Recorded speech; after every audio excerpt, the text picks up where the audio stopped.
She didn't create the account to cheat. She created it to feel like herself again. That's what she told him, 3 hours into a conversation neither of them had planned to have. And the terrible thing, the thing that makes this story harder to dismiss than you'd expect, is that she was probably telling the truth. This is Daniel. We're not using his real name, not his city, not his profession. He is 38 years old. Architectural consultant. 9 years married. Father of 2 children, Lily, who is 7, and Noah, who has just turned 5. By any reasonable measure, Daniel had a good life. A life he had built with intention. A life he had believed in. On a Wednesday evening in early October, he picked up the wrong phone. His and Emma's phones were identical, same model, same charcoal grey case, purchased 6 months apart. They joked about it at the time. Bought matching silicone covers to tell them apart. Emma's was blush pink. Daniel's was dark green. Somehow, that evening, the covers had come off. He doesn't know when. He doesn't know why. He just remembers sitting on the kitchen counter after the kids were in bed, reaching for his phone on the worktop, and unlocking it. The notification was from Instagram. An account he had never heard of. I thought it was a mistake. Like maybe I downloaded an app by accident. I tapped on it.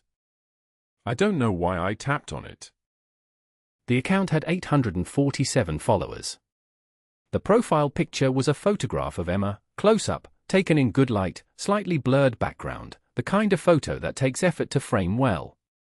The username was at m_and_nothing_else. He sat there for 47 minutes reading the messages.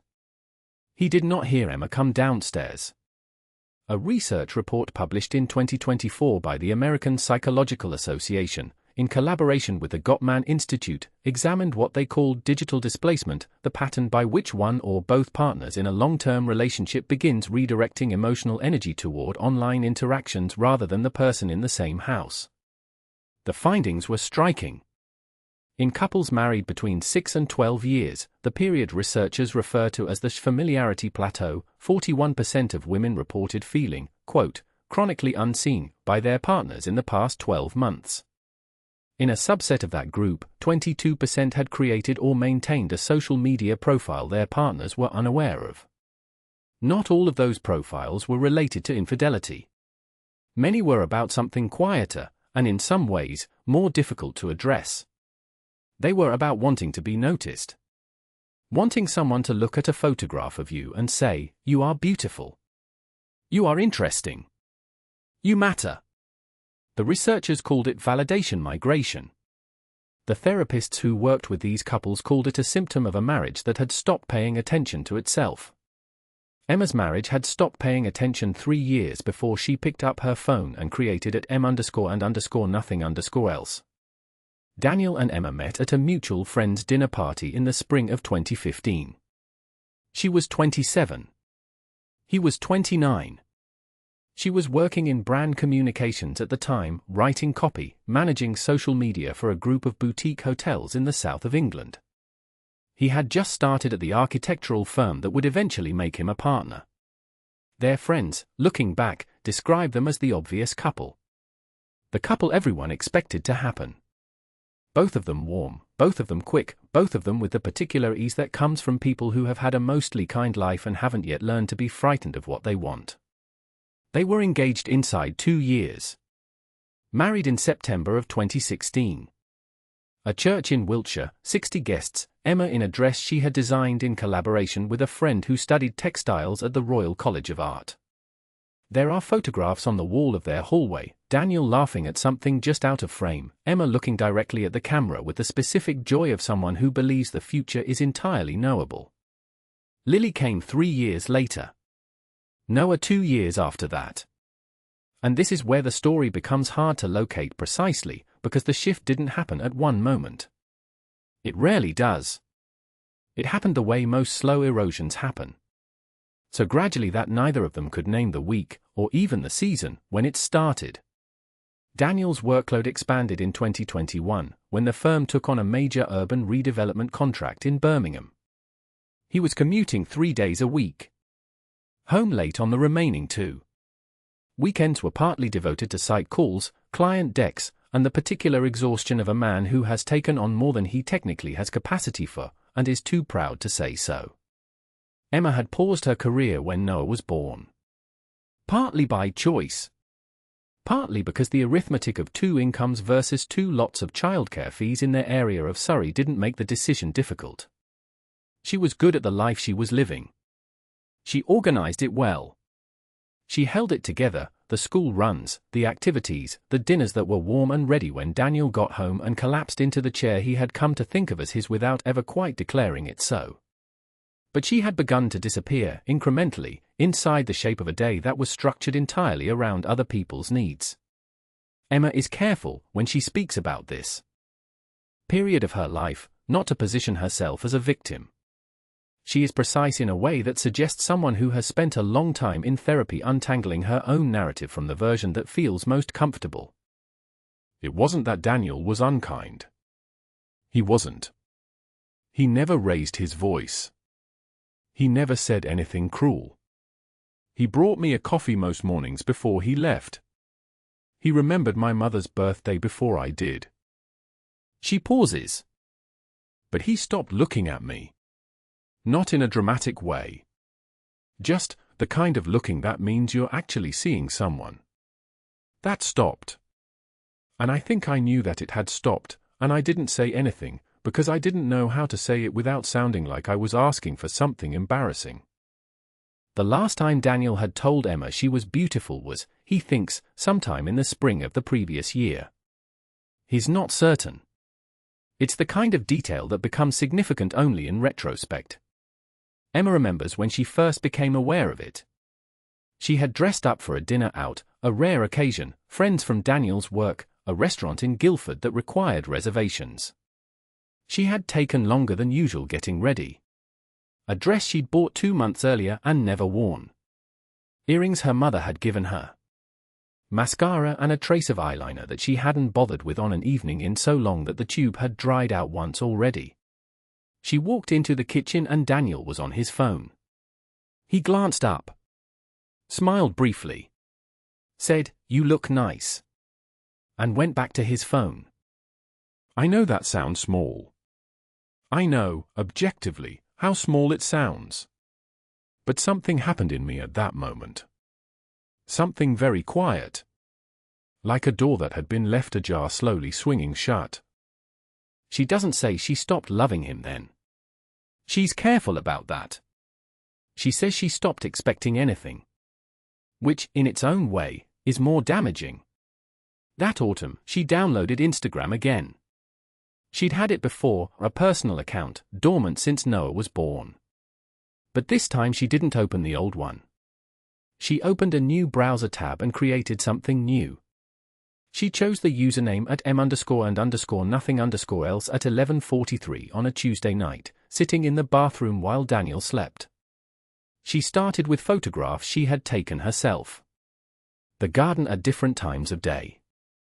A book she was reading, open to a particularly good paragraph. A mug she liked. The light through the kitchen window at 7 in the morning before anyone else was awake. Quiet images.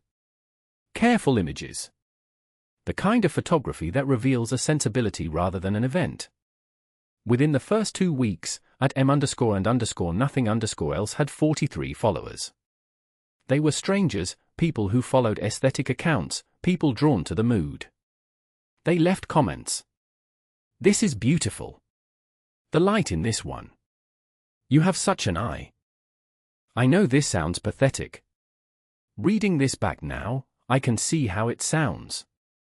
But I want you to understand what it felt like to receive a comment from a complete stranger that said, "You have such an eye," when the person who has slept next to me for 9 years looked at me getting dressed and said, "You look nice," and went back to his phone.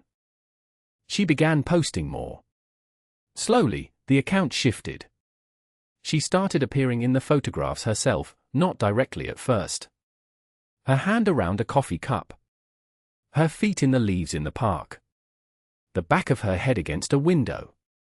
Then, in week 4, a self-portrait. Shot in the hallway mirror.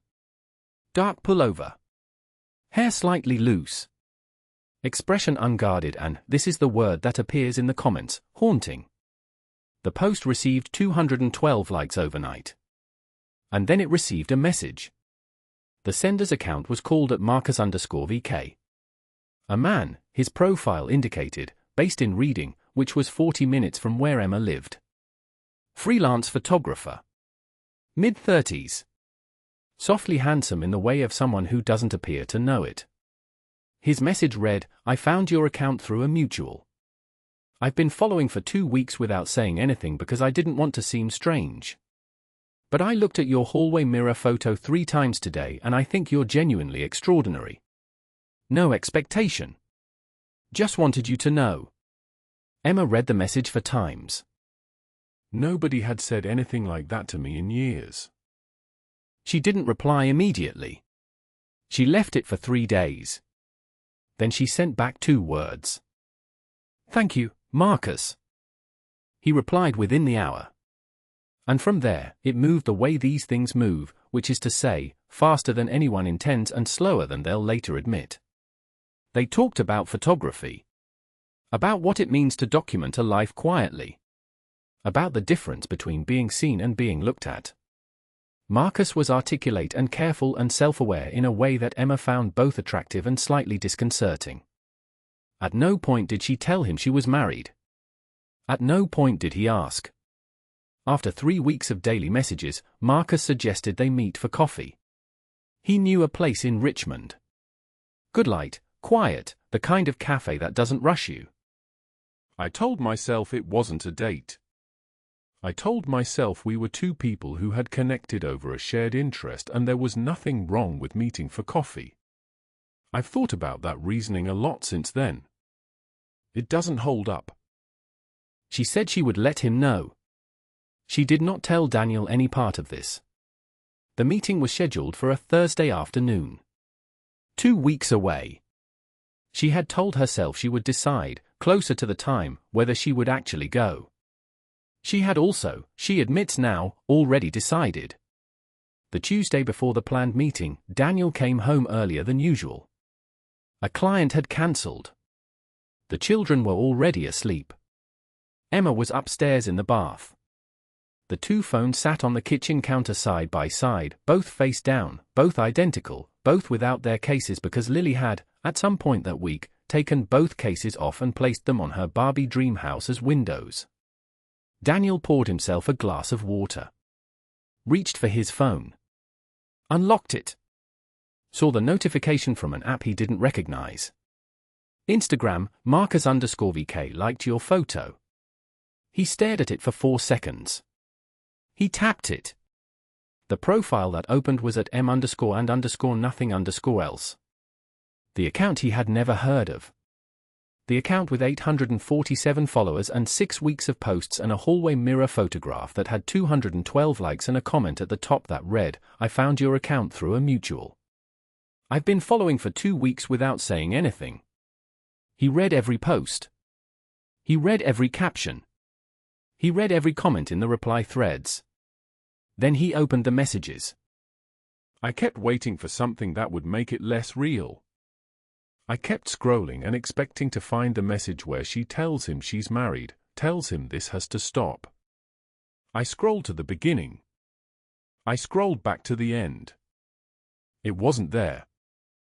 He found the conversation about the coffee meeting. Richmond.